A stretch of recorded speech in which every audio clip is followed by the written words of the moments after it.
بسم اللہ الرحمن الرحیم۔ حضور اکرم صلی اللہ علیہ وسلم نے دانتوں سے ناخن کاٹنے سے اور ان دو اور کاموں سے منع فرمایا ہے، لیکن جاننے انجانے میں آج ہر انسان ان کاموں کو انجام دے رہا ہوتا ہے اور اسے پتہ بھی نہیں ہوتا۔ ناظرین، اپنے دانتوں سے ناخن کاٹنا ایک نہایت ہی عجیب اور غلیظ عمل ہے۔ اس عمل سے انسان ایک جاہل اور گوار انسان لگتا ہے، اور جو لوگ اس عمل کو انجام دے رہے ہوتے ہیں تو لوگ انہیں حقارت کی نظر سے دیکھتے ہیں، اور اس عمل کو لوگوں کے درمیان ایک معیوب عمل سمجھا جاتا ہے۔ اس لیے ہمارے پیارے رسول صلی اللہ علیہ وآلہ وسلم نے فرمایا کہ اپنے دانتوں سے اپنے ناخن مت کاٹا کرو۔ اب اگر رسول اللہ صلی اللہ علیہ وآلہ وسلم نے اس کام سے منع فرما دیا ہے تو ایک مسلمان ہونے کے ناطے ہمارا یہ فرض بنتا ہے ہم اس عمل کو فوراً ترک کر دیں۔ ہم سب یہ جانتے ہیں کہ جس بات سے اللہ اور اس کا رسول صلی اللہ علیہ وسلم ہمیں روکتے ہیں اس میں کہیں نہ کہیں حکمت ضرور چھپی ہوتی ہے، اور اس کام کو انجام نہ دینے سے ہمیں ہی فائدہ ہوتا ہے۔ مثال کے طور پر اسلام میں سور کا گوشت حرام قرار دیا گیا ہے، لیکن سوچنے کی بات تو یہ ہے کہ ناظرین اس کے حرام ہونے کی وجہ کیا ہے؟ تو ناظرین، اسلام اور جتنے بھی اللہ کی طرف سے اتاری گئی شریعتیں ہیں جیسے کہ عیسائیت، ان سب پر سور کا گوشت حرام قرار دیا گیا ہے، اور اس کی سب سے بڑی وجہ یہ ہے کہ اس کے گوشت میں سیچوریٹڈ فیٹس اور ٹرانس فیٹس زیادہ ہوتے ہیں، جو کہ صحت کے لیے سب سے زیادہ خطرے کا باعث بنتے ہیں۔ یعنی کہ یہ فیٹس انسان کی صحت کو خراب کرتے ہیں، اور یہی نہیں بلکہ خنزیر کا گوشت کے استعمال سے کئی ساری بیماریاں جنم لیتی ہیں، جن میں موٹاپا، شوگر اور کینسر کی متعدد اقسام شامل ہیں۔ اور بات صرف یہاں تک محدود نہیں ناظرین، بلکہ اس سے اور بھی کئی ساری بیماریاں جنم لیتی ہیں۔ اور یہ بھی کہا جاتا ہے کہ سور کا گوشت انسان کو بے غیرت بنا دیتا ہے،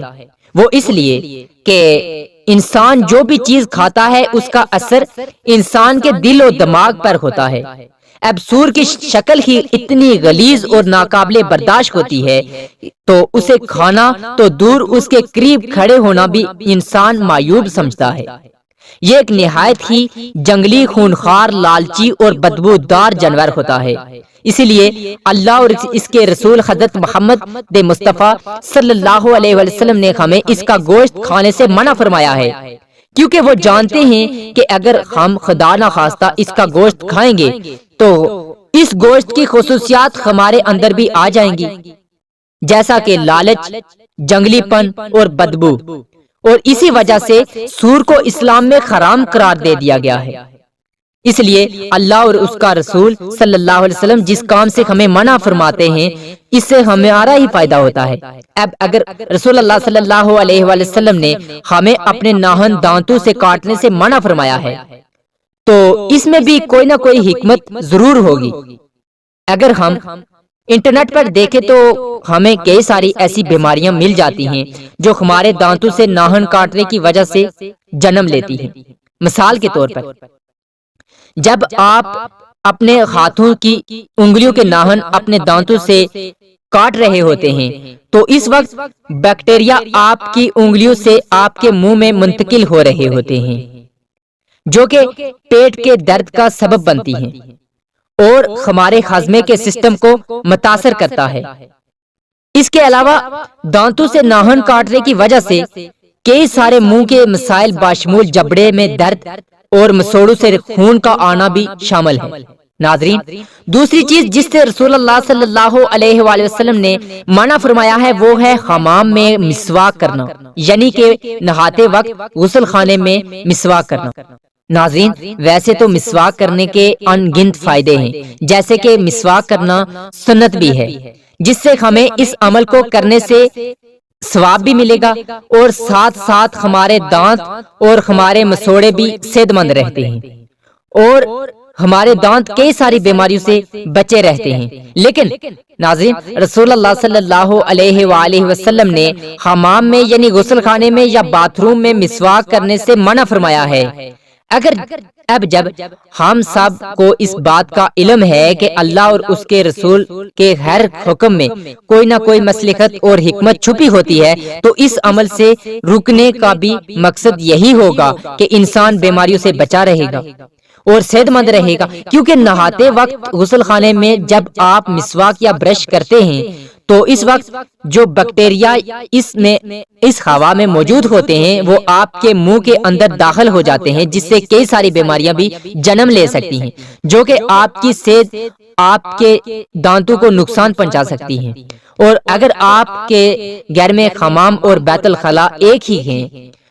یا ایک ساتھ ہی بنے ہوئے ہیں تو پھر آپ کو ہرگز اپنے دانت وہاں صاف نہیں کرنے چاہیے، کیونکہ اس ہوا میں اور بھی زیادہ بیکٹیریا اور بیماریاں ہوں گی، کیونکہ اس فضا میں پاخانے کی جراثیم بھی موجود ہوں گے جو کہ آپ کے دانتوں اور آپ کے جسم کے اعضاء کو نقصان پہنچا سکتے ہیں۔ اس لیے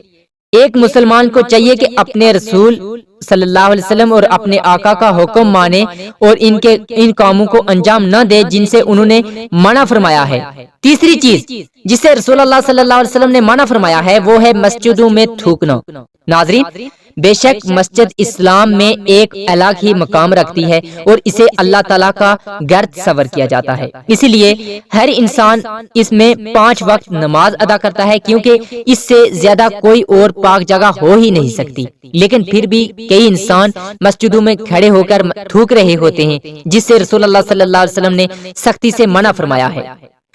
چونکہ مسجد عبادت کی جگہ ہے اور اللہ کا گھر ہے تو کسی بھی مسلمان کو پاک جگہ سے پر نہیں تھوکنا چاہیے، کیونکہ اس سے اس پاک گھر کی اور اس پاک جگہ کی بے حرمتی ہوتی ہے۔ اس لیے مسلمان ہونے کے ناطے ہمارا فرض بنتا ہے کہ اپنے رسول اللہ صلی اللہ علیہ وسلم کی کہی ہوئی بات مانیں اور اس عمل کو کبھی نہ دہرائیں۔ ناظرین، یہ 3 کام یعنی دانتوں سے ناخن کاٹنا، حمام میں مسواک کرنا اور مسجدوں میں تھوکنا، ان کاموں کو آپ میں سے اکثر لوگ انجام دیتے ہوں گے یا پھر کبھی نہ کبھی آپ نے ایسا ضرور کیا ہوگا۔ اگر کر لیا ہے تو اس کو آگے اس عمل کو نہ دہرانے کی کوشش کریں، کیونکہ ان اعمال سے یعنی حمام میں مسواک کرنے سے، دانتوں سے ناخن کاٹنے سے آپ کئی ساری بیماریوں کا شکار ہو سکتے ہیں، جیسا کہ آپ کے دانت وقت سے پہلے ہی گرنا شروع ہو سکتے ہیں۔ تو زندگی میں آگے چل کر کبھی بھی اس عمل کو نہ دہرائیں۔ اور اکثر لوگ مسجدوں میں تھوکتے ہیں تو ایسے لوگوں کو چاہیے کہ ایسا گھٹیا عمل کبھی نہ کریں، کیونکہ مسجد میں ایک پاک جگہ ہے، نماز پڑھنے کی جگہ ہے، قرآن پڑھنے کی جگہ ہے اور وہاں ایسے برے کام شوبہ نہیں دیتے، اور مسجد اللہ کا گھر ہے۔ ہمیں چاہیے کہ اللہ کے گھر کو پاک صاف رکھیں، نہ کہ اس میں تھوکتے پھریں۔ اللہ پاک ہمیں دین کی سمجھ بوجھ نصیب فرمائے، آمین، اور ہمیں نیک ہدایت فرمائے، آمین۔ ناظرین، اگر آپ کو یہ ویڈیو اچھی لگی ہو تو اپنے دوستوں اور اپنے گھر والوں کے ساتھ شیئر ضرور کیجئے اور کمنٹ باکس میں اللہ تعالیٰ کے 99 ناموں میں سے ایک نام ضرور ٹائپ کریں۔ شکریہ۔